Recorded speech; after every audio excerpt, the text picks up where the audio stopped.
En mayo de 1855, un muchacho de 18 años se acercó a los diáconos de su iglesia en Boston con la intención de aplicar a la membresía. Después de tener una entrevista con los diáconos, el joven recibió la negativa. Los diáconos creían que él no tenía un entendimiento adecuado de la persona de Cristo y de la obra de Cristo en su propia vida, así que le dijeron que necesitaba recibir un año de instrucción.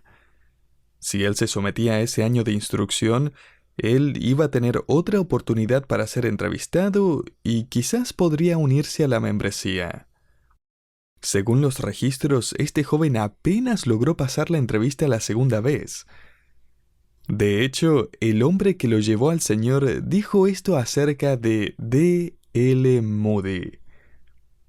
Debo admitir que he visto muy pocas personas cuyas mentes estaban tan cegadas espiritualmente como la suya cuando vino a mi escuela dominical por primera vez.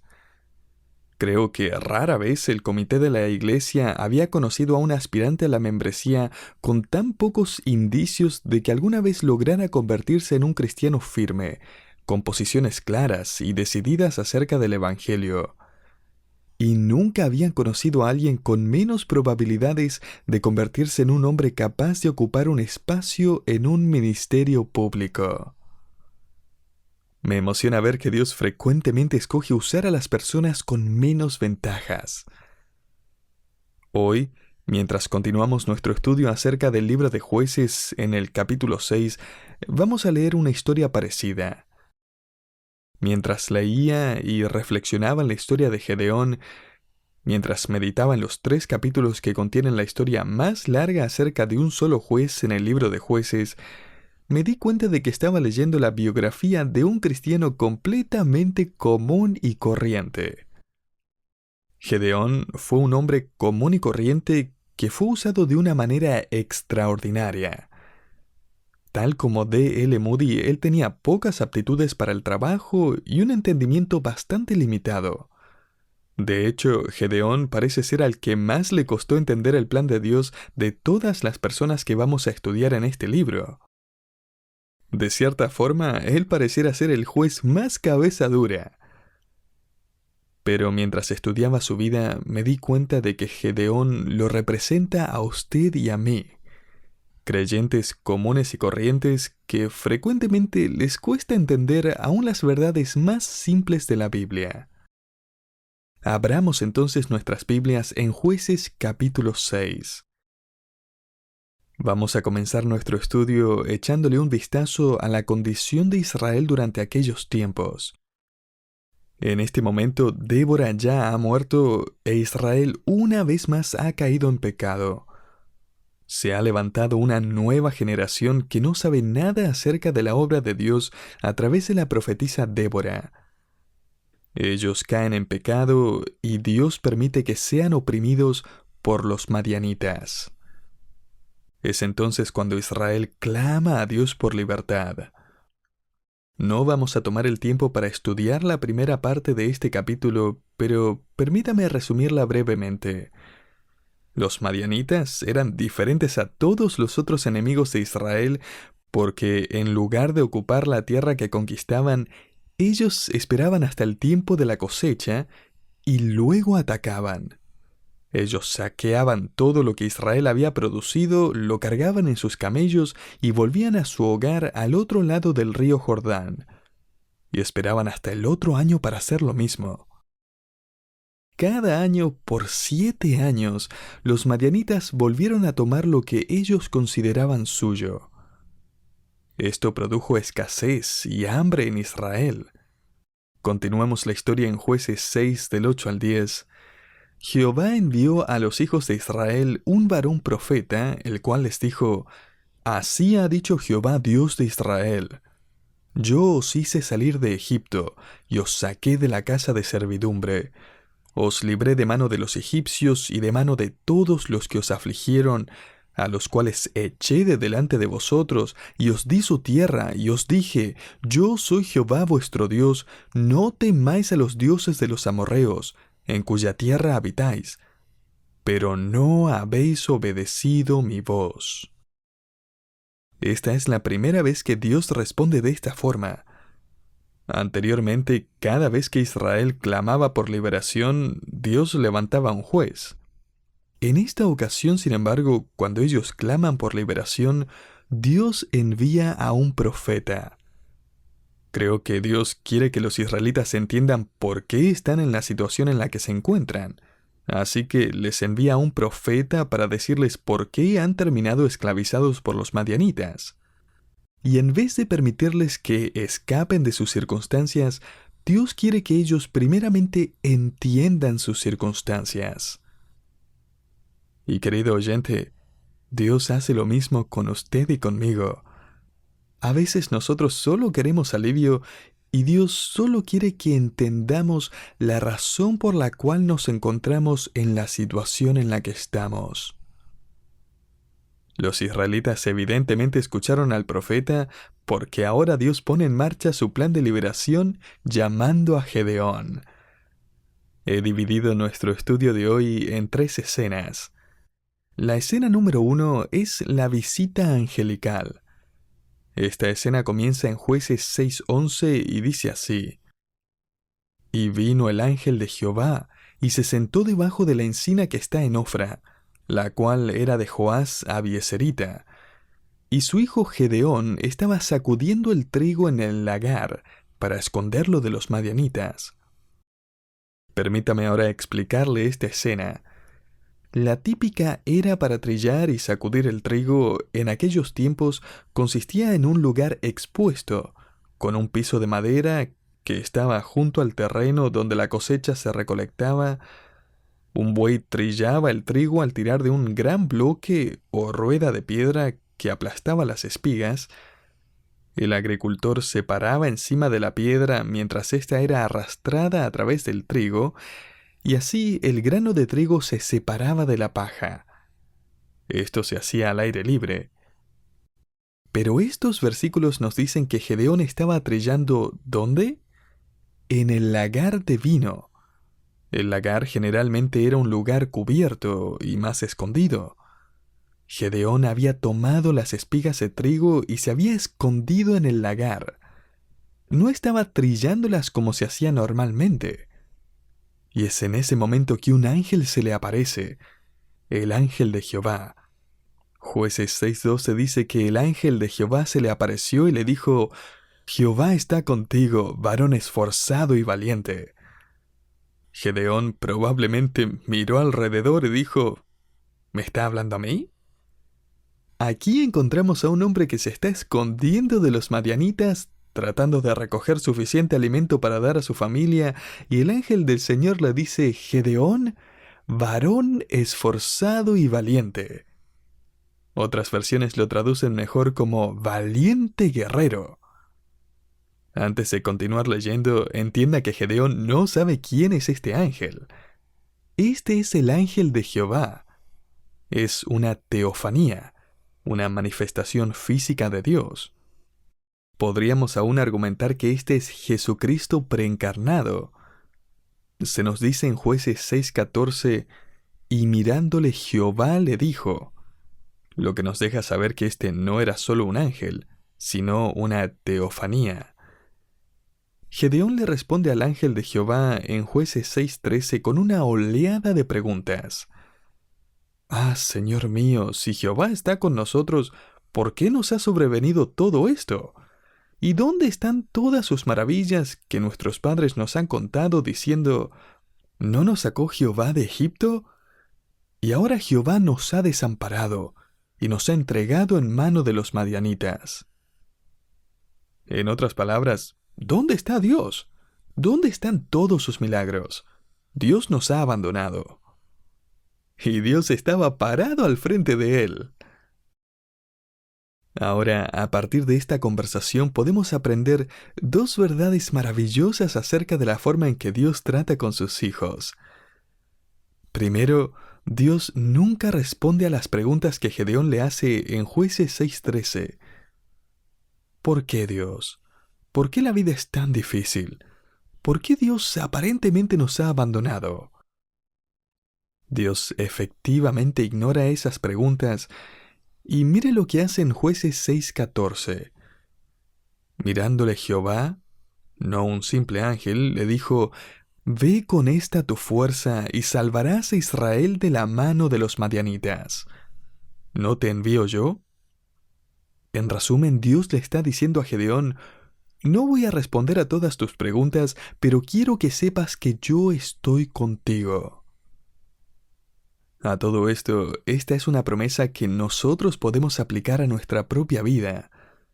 Dios no siempre nos explica los detalles, no siempre se encarga de todos los problemas, pero Dios nos promete que donde sea que estemos, Él va a estar allí con nosotros.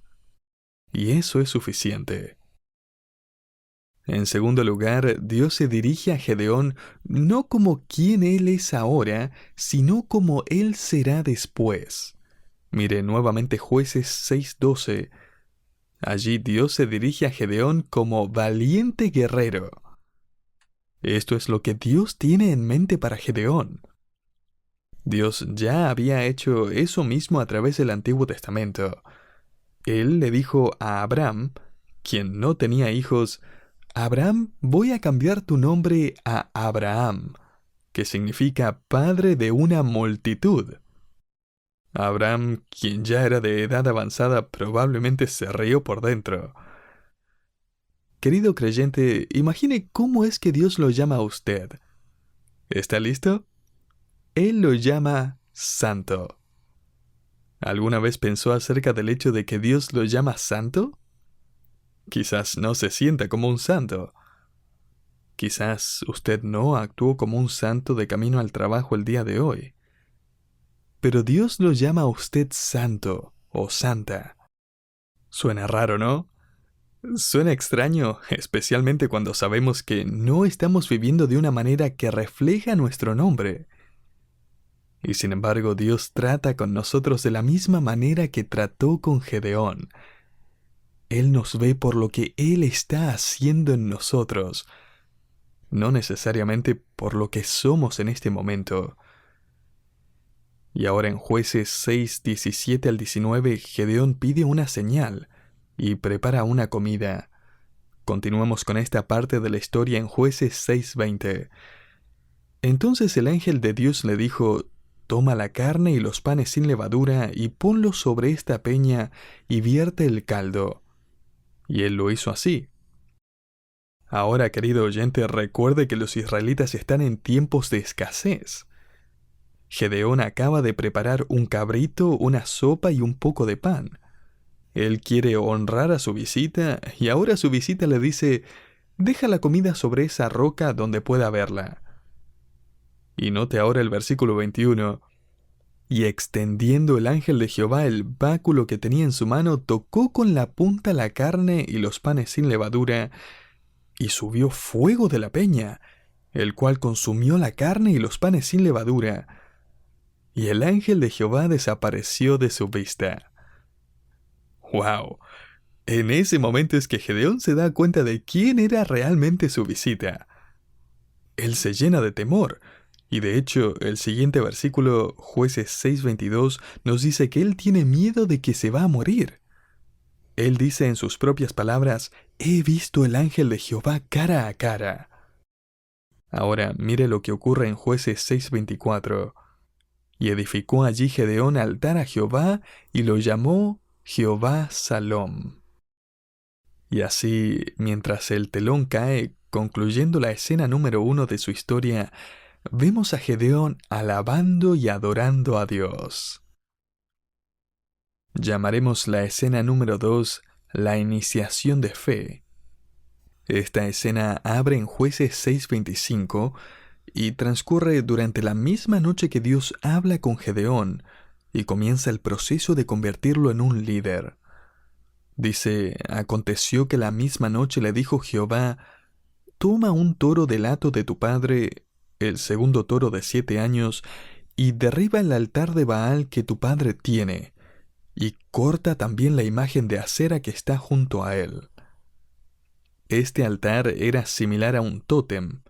Era un ídolo de madera para la diosa de la inmoralidad, supuestamente la amante de Baal. Continuemos en Jueces 6:26.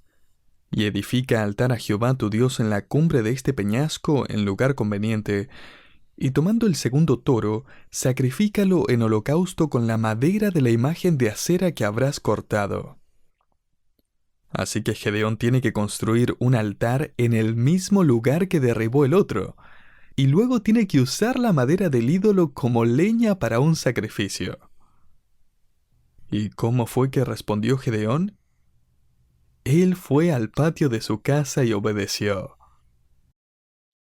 Ahora, antes de continuar, permítame dar una aplicación personal. Y es que ninguno de nosotros puede ser útil sirviendo a Dios en público sin que antes le hayamos servido en privado. Mire, no podemos tener el altar de Baal en el patio de nuestra casa y al mismo tiempo servir a Dios. No podemos tener un pie de un lado y un pie del otro. Así que el Señor le dice a Gedeón: si me sigues, hazte cargo de la idolatría en tu casa. No podemos ser como Agustín de Hipona, quien cuando era joven oró: oh Dios, dame pureza, pero no todavía. No podemos ser indecisos. Debemos escoger entre Dios y Baal. Leamos Jueces 6:27, donde Gedeón obedece, pero note cómo se sentía. Entonces Gedeón tomó 10 hombres de sus siervos e hizo como Jehová le dijo, mas temiendo hacerlo de día por la familia de su padre y por los hombres de la ciudad, lo hizo de noche. Permítame en este momento darle 2 principios de fe a partir de estos versículos. Primero, la fe no se demuestra al no sentir miedo. Dios no quitó sobrenaturalmente todos los miedos de Gedeón cuando él dijo: sí, voy a tomar este paso de fe. Oh, ahora me siento genial, lo puedo hacer. Querido oyente, la fe no necesariamente se demuestra al no sentir miedo.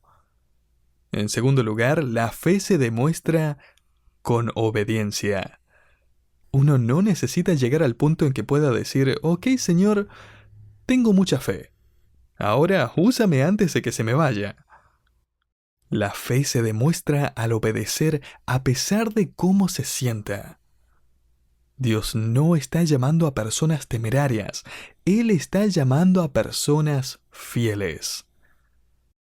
Ahora, 3 cosas pasan como resultado de la obediencia de Gedeón. Primero, toda la ciudad se enoja con él. Mire Jueces 6 del 28 al 30. Por la mañana, cuando los de la ciudad se levantaron, he aquí que el altar de Baal estaba derribado y cortada la imagen de acera que estaba junto a él, y el segundo toro había sido ofrecido en holocausto sobre el altar edificado. Y se dijeron unos a otros: ¿quién ha hecho esto? Y buscando e inquiriendo les dijeron: Gedeón hijo de Joás lo ha hecho. Entonces los hombres de la ciudad dijeron a Joás: saca a tu hijo para que muera, porque ha derribado el altar de Baal y ha cortado la imagen de acera que estaba junto a él. Note quién está hablando, querido oyente. ¿Son los madianitas o los judíos? Los judíos. Los judíos están preguntando: ¿quién derribó el altar de Baal? Encontremos a ese hombre y matémoslo. Apenas podemos imaginarnos a lo que Gedeón se estaba enfrentando. Todos en la ciudad querían matarlo. Esto nos muestra cuán profunda había llegado a ser la idolatría. Lo segundo que pasa aquí es que el padre de Gedeón recapacita y defiende a su hijo. Mire Jueces 6:31, y Joás respondió a todos los que estaban junto a él: ¿contenderéis vosotros por Baal? ¿Defenderéis su causa? Cualquiera que contienda por él, que muera esta mañana. Si es un dios, que contienda por sí mismo con el que derribó su altar. Me parece interesante que Joás, quien era el cuidador del altar de Baal, recapacita y dice valientemente: esperen un segundo. Si Baal es realmente un dios, entonces dejen que él se encargue de mi hijo. Y si no lo es, entonces tenemos un gran problema. Hemos estado adorando un pedazo de tronco. Pienso que Joás se siente desafiado y quizás aún avergonzado por la valentía de su hijo. Su hijo había expuesto su error avergonzándolo. Si tiene hijos, seguramente sabe lo que significa ser avergonzado por sus propias palabras. Por ejemplo, el viernes pasado salimos a pasear con mi familia y llegamos de vuelta bastante tarde. Ya había pasado la hora en que mis hijos tienen que ir a la cama. Mi esposa y yo estábamos cansados, pero ellos no, obviamente. Y típicamente antes de dormir yo les leo una historia de la Biblia y oro con ellos. Pero era tarde y estaba muy cansado, así que les dije, bueno niños, a dormir. Mi hijita de 4 años me dijo, Papi, ¿no vamos a tener el conmocional? Esa es su palabra para el devocional. No, le dije, es tarde.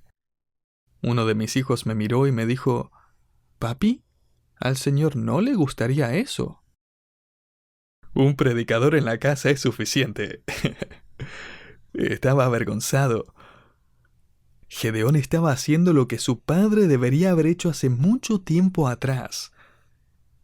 Qué bueno que es ver a Gedeón y a su padre siguiendo juntos a Dios en medio de la oposición. Lo tercero que ocurre como resultado de la obediencia de Gedeón es que Gedeón se gana una reputación como líder. Joás le pone un sobrenombre a su hijo Gedeón. Mire Jueces 6:32. Aquel día Gedeón fue llamado Jerobaal, esto es, contienda Baal con él, por cuanto derribó su altar. Hace solo un día atrás, Gedeón estaba escondiéndose en el lagar, golpeando trigo con un palo. Desilusionado pensaba, ¿dónde está Dios? Y ahora, solo por la gracia de Dios, y no por algún esfuerzo de parte de Gedeón, aunque él ha sido obediente, él ya no se llama Gedeón, sino que tiene un nuevo nombre. Él es el gran conquistador de Baal. Continuamos en la escena número 3 de esta historia, la cual vamos a llamar la consagración de Gedeón. Mire Jueces 6 del 34 al 35. Entonces el Espíritu de Jehová vino sobre Gedeón, y cuando éste tocó el cuerno, los abiezeritas se reunieron con él. Y envió mensajeros por todo Manasés, y ellos también se juntaron con él. Asimismo envió mensajeros a Aser y a Zabulón y a Neftalí, los cuales salieron a encontrarles. Ahora vemos un movimiento a través de toda la nación para ir a pelear contra los madianitas. El texto nos informa que en esa instancia el Espíritu Santo vino sobre Gedeón. Podríamos traducir esto literalmente como: entonces el Espíritu de Dios se vistió a sí mismo con Gedeón. Es importante que entendamos que hay algunas diferencias entre la obra del Espíritu Santo en el Antiguo Testamento y en el Nuevo Testamento. Esto seguramente va a ayudarle a entender muchas de las cosas que ocurren en el Antiguo Testamento. El Espíritu Santo en el Antiguo Testamento no habitaba en todos los creyentes. En el Nuevo Testamento sí. En el Antiguo Testamento Él moraba o ungía por un tiempo limitado. Sin embargo, en el Nuevo Testamento, según Juan 14, todos los creyentes tienen al Espíritu Santo para toda la vida. Se nos dice aquí en Jueces 6:34 que el Espíritu vino sobre Gedeón. Esto es, el Espíritu se vistió de Gedeón. Esta es una frase maravillosa. En otras palabras, el Espíritu de Dios trató a Gedeón como si fuera un traje. Y el Espíritu de Dios quiere usarnos hoy en día tal como lo hizo con Gedeón. Nosotros somos el canal, el vehículo, el medio, la vestimenta. El Espíritu Santo es quien vive y obra en nosotros. La clave para entender la morada del Espíritu de Dios, en cierta forma, está en entender el vestirse. La sumisión de la ropa a quien la usa es todo lo que se necesita. Cuando me levanté el domingo para ir a la iglesia, saqué un traje azul del armario. También saqué una camisa blanca, y la camisa no gritó, no quiero ir este domingo. me puse la camisa sin problemas. Querido creyente, en cierto sentido somos la vestidura del Espíritu de Dios. La clave es que nosotros debemos hacer lo que Él quiera, como si fuéramos su vestimenta. Permítame ahora concluir el estudio de hoy con un par de aplicaciones. Estas son 3 escenas, 3 eventos claves que prepararon a Gedeón para la siguiente etapa. Y él respondió de 3 maneras. Número 1, Gedeón fue confrontado con la presencia de Dios y él adoró. Número 2, Gedeón fue desafiado con la idolatría de su familia y obedeció. Y número 3, Gedeón recibió el Espíritu de Dios y él se sometió. Para todos nosotros que somos como Gedeón, simples cristianos, comunes y corrientes, Dios puede hacer algo extraordinario en nosotros. Tal como Gedeón, podemos ser un testimonio de que Dios puede tomar creyentes comunes y corrientes y usarlos grandemente, porque hemos permitido que Dios ordene y haga su voluntad en nosotros.